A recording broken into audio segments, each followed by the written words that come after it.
আগেই সাসপেন্ড করা হয়েছিল বিরোধী দলনেতা শুভেন্দু অধিকারী সহ 4 বিজেপি বিধায়ককে। এবার মার্শাল দিয়ে বিজেপি পরিষদীয় দলের মুখ্য সচেতক শঙ্কর ঘোষকে বের করে দিলেন স্পিকার বিমান বন্দ্যোপাধ্যায়।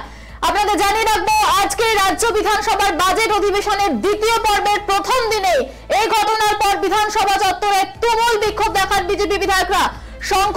শঙ্কর ঘোষ যাকে বের করে দেওয়া হয়েছে আপনাদের জানাচ্ছিলাম, তিনি বলেন যে রেফারি ম্যানেজ করে মমতা বন্দ্যোপাধ্যায়ের জন্য মাঠ খালি করতে এই কাজ করছেন স্পিকার বিমান বন্দ্যোপাধ্যায়। রীতিমতো ক্ষোভ উগরে দেন তিনি। এদিন বিধানসভার অধিবেশনের দ্বিতীয়ার্ধে আপনাদের জানিয়ে রাখবো, রাজ্য বাজেট সংক্রান্ত আলোচনায় অংশগ্রহণ করেন খড়গপুরের বিজেপি সাংসদ হিরণ চট্টোপাধ্যায়। বক্তব্যের মাঝেই কিন্তু তাকে থামিয়ে স্পিকার বলেন যে এইসব বলে কোনো লাভ হবে না, এবং সেখানে হিরণ বলেন যে কিসে লাভ হবে আর কিসে হবে না সেটা আমি বুঝবো। ঠিক এই কথোপকথন আরো একবার আপনাদের জানিয়ে রাখবো, কিসে লাভ হবে আর কিসে লাভ হবে না সেটা আমি বুঝবো, এই কথোপকথন হয়। এবং অভিযোগের পরেই হিরণের জন্য নির্ধারিত সময় শেষ হওয়ার আগেই বিমান বন্দ্যোপাধ্যায় তার মাইকের সুইচ বন্ধ করে দেন, আর তারপরেই বিক্ষোভে ফেটে পড়েন বিজেপি বিধায়করা। বিধানসভার অন্দরে বিরোধীদের কণ্ঠরোধ করা হচ্ছে বলে অভিযোগ করে বিক্ষোভ দেখাতে থাকেন তারা। তুমুল বিক্ষোভ দেখাতে থাকেন বিজেপির মুখ্য সচেতক শঙ্কর ঘোষ, বিজেপি বিধায়ক মনোজ ওরাও এবং একাধিক সেখানে ছিলেন। আপনাদের জানিয়ে রাখবো যে স্পিকার তাদের কি বলেছেন, এরপর একটু জানাই আপনাদের। স্পিকার বলেন যে আপনারা এরকম করতে পারেন না, কিন্তু তাতে কর্ণপাত করেননি শঙ্কর বাবু এবং মনোজ বাবু, আর তাতেই কিন্তু মার্শালদের ওই দুই বিধায়ককে মার্শাল ডেকে ওই দুই বিধায়ককে বিধানসভা থেকে বের করে দিতে নির্দেশ দেন বিমান বন্দ্যোপাধ্যায়। শঙ্কর ঘোষ, মনোজ ওরাওকে বিধানসভা কক্ষ থেকে বের করে দেন মার্শালরা, এমনটাই কিন্তু আমরা খবর পাচ্ছি। তারপরেই বিক্ষোভ দেখান তারা। কি বলেছেন ঠিক এই ঘটনার পরেই সাংবাদিকদের মুখোমুখি হয়ে শঙ্কর ঘোষ, প্রথমেই শোনাবো আপনাদের।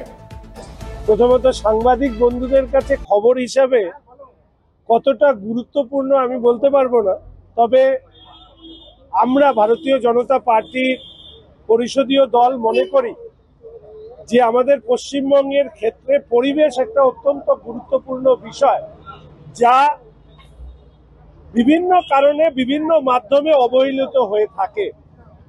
আপনারা জানেন যে আমাদের পশ্চিমবঙ্গের বর্তমান রাজ্য সরকার বিক্রি করতে করতে আর এমন কোনো কিছু খুঁজে পাচ্ছে না যেগুলোকে বিক্রি করা সম্ভব।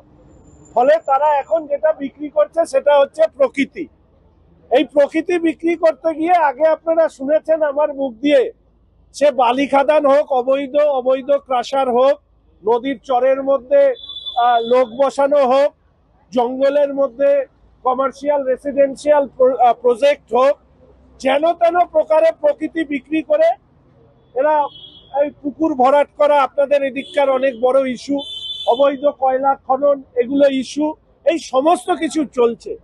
কিন্তু দুর্ভাগ্যবশত সংবাদ মাধ্যমে কখনো আমরা যেটা আসতে দেখি না সেটা হচ্ছে যে আপনারা জানেন এই নিয়ে আমি হাইকোর্টের দ্বারস্থ হয়েছি, গ্রিন বেঞ্চের দ্বারস্থ হয়েছি।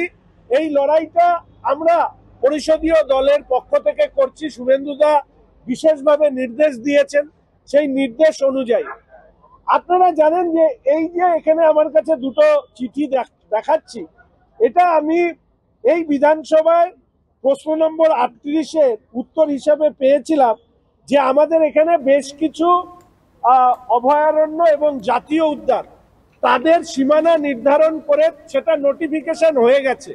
আর বক্তব্য শোনাচ্ছিলাম শঙ্কর ঘোষের। আরো একবার আপনাদের জানিয়ে রাখবো, অধ্যক্ষের কিন্তু এই পদক্ষেপের পরেই শঙ্কর ঘোষ এবং মনোজ ওরাও তারা কিন্তু বিধানসভা থেকে ওয়াকআউট করেন। অন্য বিজেপি বিধায়করাও কিন্তু এই ওয়াকআউট করেন। বিধানসভা চত্বরে নথি ছিঁড়ে তুমুল বিক্ষোভ দেখাতে থাকেন তারা। সেই মুহূর্তে ছবিও দেখাচ্ছি আপনাদের। তারপরেই কিন্তু এই সাংবাদিকদের মুখোমুখি শঙ্কর ঘোষ সেখানে বলেছেন যে মাঠে বিরোধী দলনেতা সহ বিরোধী প্লেয়ার থাকা চলবে না, ঠিক এই কাজটাই করতে চাইছেন মমতা বন্দ্যোপাধ্যায়। ঠিক এই ঘটনার পরে শুভেন্দু অধিকারী, তিনি কিন্তু আগেই সাসপেন্ড হয়েছিলেন, সেই ঘটনা আপনাদের প্রত্যেকের জানা, আমরা দেখিয়েছিলাম লাগাতার আপনাদের সেই ছবিটা। 1 মাসের জন্য সাসপেন্ড করা হয়েছিল 4 জনকে। এই ঘটনার পরে কিন্তু এবার শুভেন্দু অধিকারী তিনিও সাংবাদিকদের মুখোমুখি হয়ে মুখ খুলেছেন, বলছেন গুন্ডা মার্শাল দিয়ে রাজ্য চালাতে চাইছেন মমতা বন্দ্যোপাধ্যায়, এবং সঙ্গে স্পিকারকে কিন্তু একদম আক্রমণ শানিয়েছেন তিনি। কি বলেছেন তিনি এই ঘটনার পরিপ্রেক্ষিতে শোনাবো। নির্দেশে আমরা যা করার করব, আমরা এক্ষুনি বিজেপি লেজিসলেচার মিটিং এ বসছি, আপনাদেরকে 4টার মধ্যে দাঁড়িয়ে মার্শালকে বের করে দেওয়ার নির্দেশ দেওয়া হলো মার্শাল দিয়ে বের করে দেওয়ার নির্দেশ।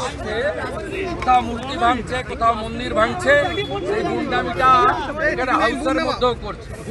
এখানে সনাতনী হিন্দু বিধায়করা এবং জনজাতি বিধায়ক মনোজ ওরাও, রাজবংশী বিধায়ক দীপক বর্মন, তারা আক্রান্ত। রাজবংশী জনজাতিদের উপরে আক্রমণ এবং হিন্দুদের উপর আক্রমণ। দীপক বর্মন অত্যন্ত ভদ্র, নম্র, বিনয়ী একজন প্রধান শিক্ষক, রাজবংশী সমাজের অত্যন্ত শ্রদ্ধেয় নেতা।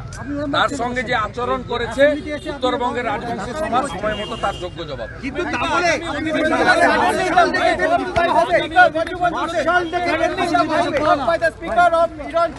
This speaker is completely cadre of Mamata Banerjee.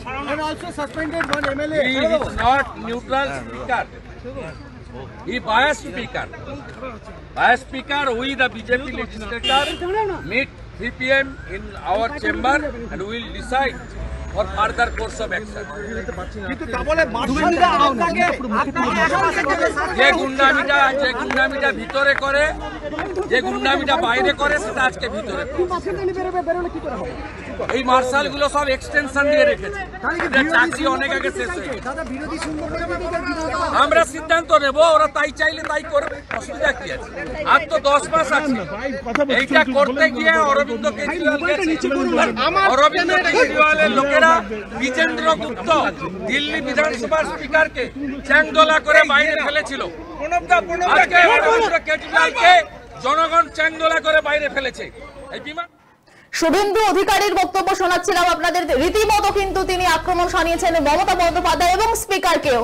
আগেই আপনাদের জানাচ্ছিলাম যেমনটা যে সাসপেন্ড করা হয়েছিল বিরোধী দলনেতা শুভেন্দু অধিকারী সহ 4 বিজেপি বিধায়ককে, এবার মার্শাল দিয়ে বিজেপির পরিষদীয় দলের মুখ্য সচেতক শঙ্কর ঘোষকে বের করে দেওয়ার ঘটনায় রীতিমতো চাঞ্চল্য ছড়িয়েছে। কোথাও গিয়ে বিরোধীদের বারবার কণ্ঠরোধ করা হচ্ছে, এই বক্তব্য কিন্তু উঠে আসছে। এবং রাজ্য বিধানসভার বাজেট অধিবেশনের দ্বিতীয় পর্বের প্রথম দিনে যে ঘটনা ঘটলো, স্বাভাবিকভাবে বলা চলে সেই ঘটনাও কিন্তু নজিরবিহীন। নজর থাকবে আমাদের এই ঘটনার দিকে। দেখতে থাকুন 24 আওয়ার্স টিভি।